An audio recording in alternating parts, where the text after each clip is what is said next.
Namaku Gilang. Malam ini aku akan ceritakan pengalaman yang membuatku percaya bahwa makhluk halus itu ada. Awalnya memang aku tidak percaya mendengar cerita orang tentang hantu atau apapun itu. Aku berpikir itu mungkin hanya hayalan, imajinasi, halusinasi. Karena menurutku hal itu tidak masuk akal. Sampai pemikiranku berubah dan aku menarik kata-kataku sendiri setelah aku mengalami ini. Ini adalah cerita tentang rumah kakakku yang berada di Bekasi. Hari itu, aku masih ingat. Saat itu libur panjang.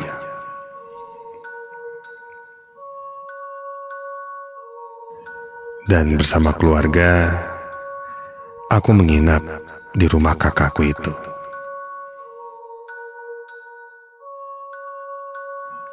Kakak sudah berkeluarga. Yang ku tahu, di rumah kakak ada PS, komputer. Jadi aku bisa main game sepuasnya di sana.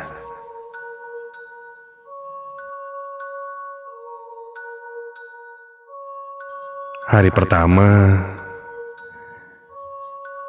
berjalan sesuai rencanaku.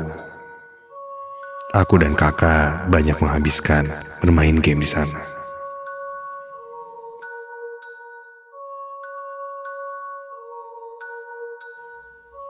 Namun besok-besoknya kakak harus pergi bersama istrinya karena mereka juga punya rencana liburan ke puncak. Orang tuaku pun mengajakku pulang. Namun saat itu, ku bilang aku ingin liburan di rumah kakak. Aku sudah besar, jadi tidak masalah jika ditinggal sendirian. Lagi pula, di rumah ini banyak hal-hal seru pikirku. Dan akhirnya ayah ibu pulang, kakak berlibur ke puncak.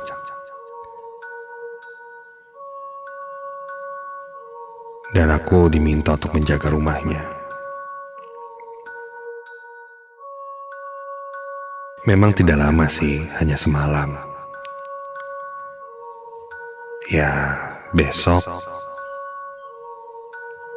kakak dan istrinya sudah pulang. Sore hari di sana sangat panas. Aku malas main keluar dan berjalan-jalan, jadi kuputuskan main PS aja di rumah. Tak terasa waktu berlalu. Saking asiknya, ternyata hari sudah gelap. Aku lupa menyalakan lampu-lampu. Aku mulai berkeliling menyalakan lampu luar, beberapa ruangan, sambil mengunci pintu. Dan terdengar suara tokek di rumah itu. Dan tidak hanya satu. Ada beberapa. Kemarin perasaan nggak ada suara tokek. Mungkin karena asik ngobrol kali sama kakak, jadi tidak terlalu fokus. Sekarang karena cuma sendirian dan agak sepi, Jadi suara-suara itu terdengar. Waktu sudah menunjukkan jam 8 malam lebih. Di sana aku hanya bermain PS.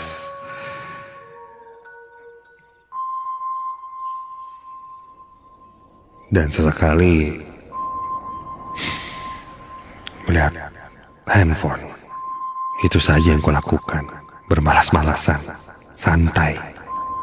Ya, namanya juga liburan.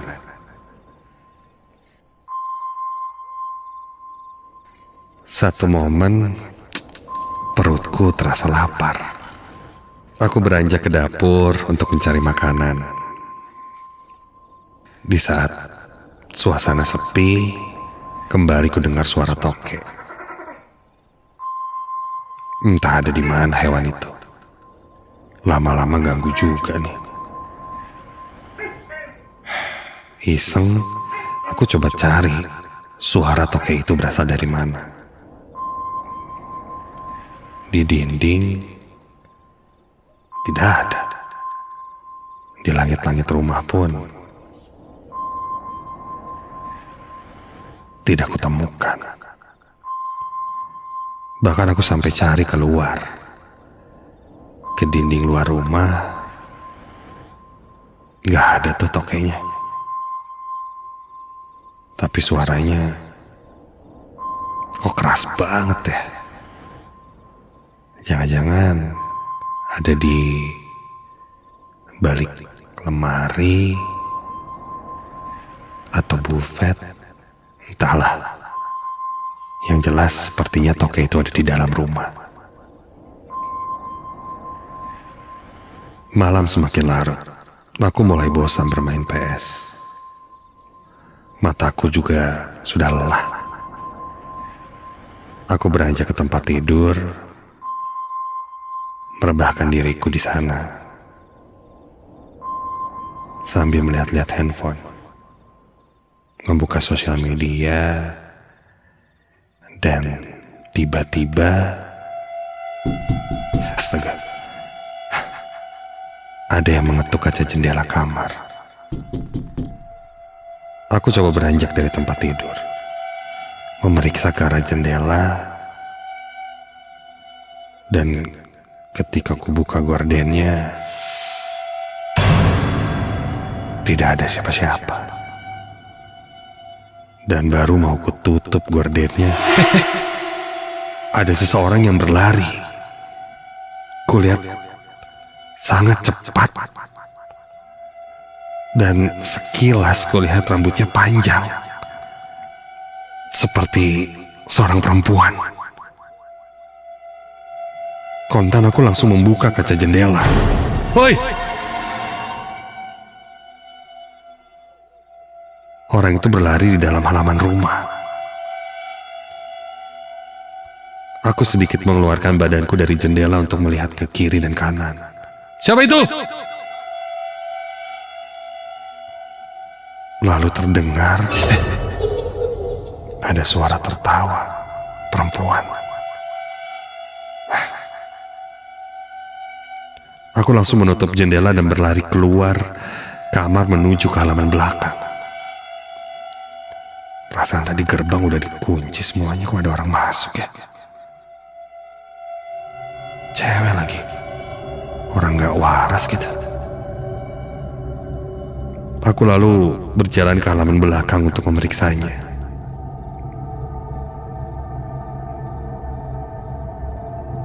Tapi tidak ada siapa-siapa.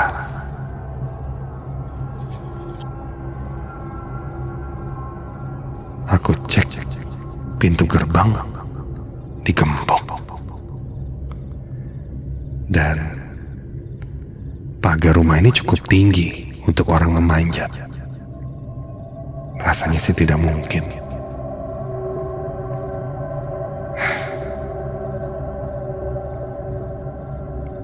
Setelah memastikan tidak ada siapa-siapa, aku kembali masuk ke dalam rumah, menutup pintu dan menguncinya.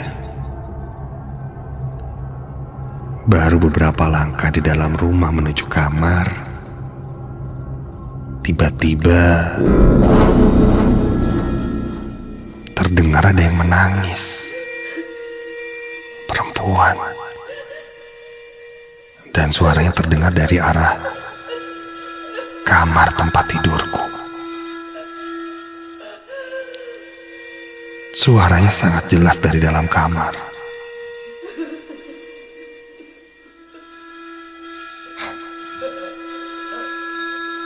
Aku dekati kamar. Ku buka pintu dan sekelebat sesuatu seperti kain berwarna putih keluar begitu saja melayang dari dalam kamar. Bahkan seperti menabrak wajahku. Diikuti suara tertawa perempuan. Refleks aku merunduk.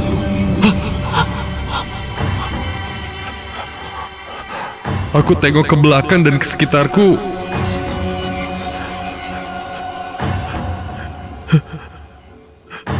Awalnya tidak kulihat apa-apa, tapi ketika kulihat ke sudut ruangan, di langit-langit ruangan itu ada sesuatu yang menempel di pojok. Sosok perempuan dengan rambut panjang. Wajahnya pucat, namun bentuknya tidak seperti manusia pada umumnya.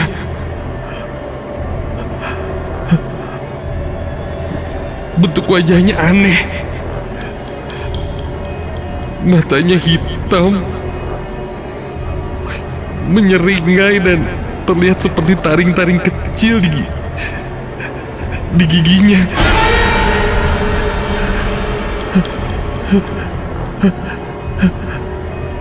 Melihat itu tanpa berlama-lama aku langsung masuk ke dalam kamar membanting pintu.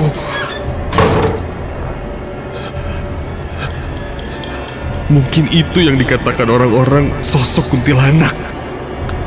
Tak lama aku dengar suara tangisan perempuan itu dari balik pintu kamarku. Ditambah suara seperti mencakar-cakar pintu kayu.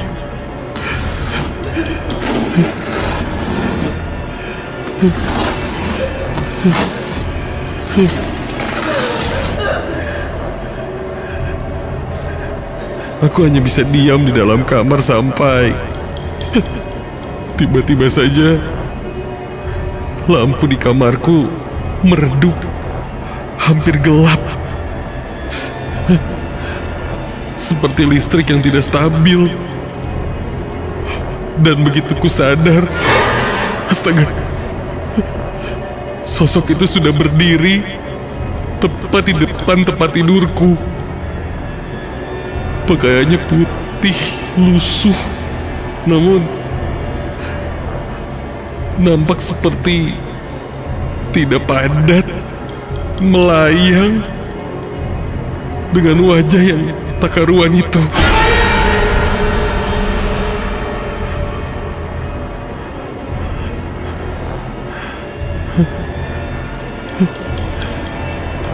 Dia hanya menatapku,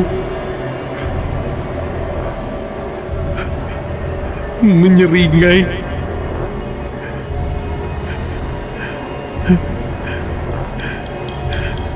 terdiam kaku. Melihat itu aku langsung bangkit dan berlari keluar dari kamar. Aku langsung menuju ke pintu depan dan keluar dari rumah.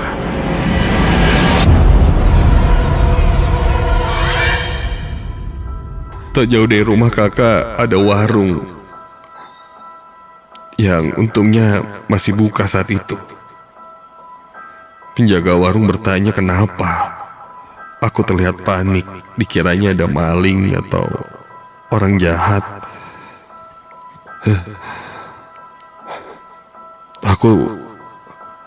Aku hanya bilang ada kuntilanak di rumah. Penjaga warung itu bertanya, Rumah yang mana? Lalu aku menunjuk rumah kakakku. Dia coba menenangkanku, lalu berkata, "Iya, rumah itu sering menjadi obrolan orang-orang sekitar. Karena kadang memang melihat sosok perempuan yang berdiri di atas genteng rumah itu. Ada juga yang pernah diganggu, dipanggil namanya, dan ketika melihatnya ternyata sosok perempuan. Orang-orang nampaknya sudah tahu bahwa rumah kakakku itu ada penunggunya. Namun kakak tidak pernah cerita. Penjaga warung itu berkata memang biasanya orang yang di rumahnya seringkali tidak merasakan atau bahkan tidak diganggu. Tapi orang-orang lain mungkin berbeda. Aku coba beranikan diri kembali ke rumah itu dan langsung menelepon kakakku. Kakak lalu meminta temannya yang ada di sana untuk menemaniku malam itu. Setidaknya sampai besok pagi. Ketika kakak pulang, sore harinya aku ceritakan apa yang kualami. Sebenarnya kakak menanggapinya tidak dengan raut wajah yang tak percaya. Dia tahu dan sering dengar bahwa rumahnya angker, ada sosok kuntilanaknya. Tapi selama dia dan istrinya tinggal di sana, dia tidak pernah merasakan apa-apa, bahkan diganggu atau diwujudkan sosok perempuan itu. Aku pun lalu pamit pulang dan tidak melanjutkan lagi menginap di rumah kakakku. Dari sana, pemikiranku tentang sosok makhluk halus kini berubah. Bahkan entahlah, setelah kejadian melihat cukup jelas sosok itu, aku malah merasa jadi lebih sensitif dan gampang merasakan kehadiran sosok-sosok mereka.